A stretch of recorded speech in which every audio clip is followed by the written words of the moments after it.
સાબરકાંઠા જિલ્લાના હિંમતનગરના બેરણા રોડ પર મેના પાર્ક સોસાયટી આવેલી છે, જ્યાં આશરે 3 મહિના પહેલા રોડ બનાવવામાં આવ્યો હતો, જે અત્યારે જોતા તૂટેલી હાલતમાં જોવા મળી રહ્યો છે.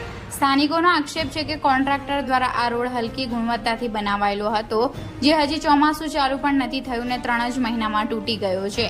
રોડ બનાવતી વખતે સિમેન્ટનો ઓછો ઉપયોગ કરવામાં આવ્યો હતો, જેથી રોડ પર કપચી દેખાવા માંડી છે તેવું સ્થાનિકો દ્વારા આક્ષેપ કરવામાં આવી રહ્યો છે. Reporter Ghanshyamsinh Parmar, Gujarat crime news, Himmatnagar.